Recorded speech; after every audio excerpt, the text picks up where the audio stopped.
En todos estos casos que hemos citado, ballenas, gibones, geladas, los pájaros que cantan, en todas estas criaturas, todos estos contrastes que los operan, ¿no? Estas diferenciaciones que hacen entre ritmos, tonos, sonidos, frases, estribillos, etcétera, hacen construcciones parecidas a la gramática, parecidas, pero el fin no es transmitir información precisa.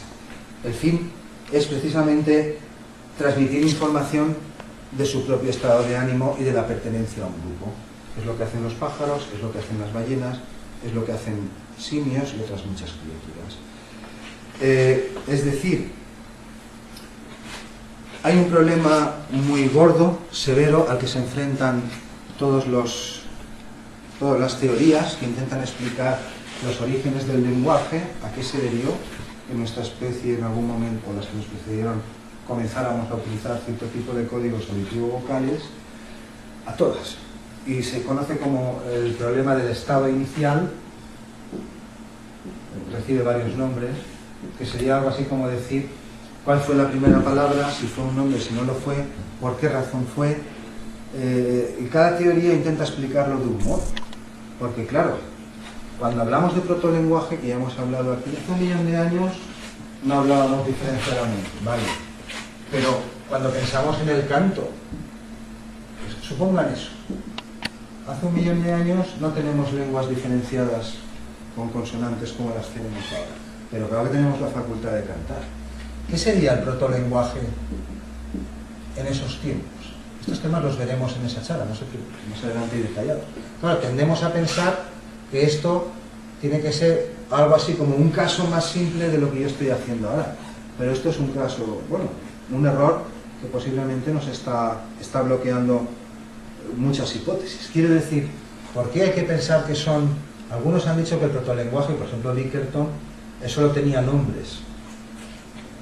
Otros se han dicho muchas cosas, ya veremos algo. Es decir, que no había partículas gramaticales ni flexión. Claro, desde cajón tienes que ir hacia atrás, cada vez es más simple. Pero claro, ¿qué impide a una de estas criaturas, o a varias, cuando ya tienen una colección de nombres, si necesitan un verbo, usar la misma palabra como verbo? Piedra, apedrear, por ejemplo, y así con todo. Es decir, supuesto que tuviéramos una especie de código, un léxico limitado, centrado solo en sustantivos, que no se pueden vincular con matices, si era ahora, porque estamos en un estadio muy pretérito, siempre llegamos al mismo problema. ¿Y cómo empezó el primero? O como muchas teorías dicen, a partir de que hicimos el primero, rápidamente se propagó. Claro, hacen falta las dos cosas. Para cuando empezamos a utilizar estos códigos, fueran hablados o gestuales, esa es otra, el lenguaje gestual parece que es muy anterior todavía, afuera ya tenía que existir una estructura social para soportar estas cosas. Es decir, esta complicación, si no me callo, llevo horas aquí, no me callo. Esto no es para cazar, esto no son fines inmediatos.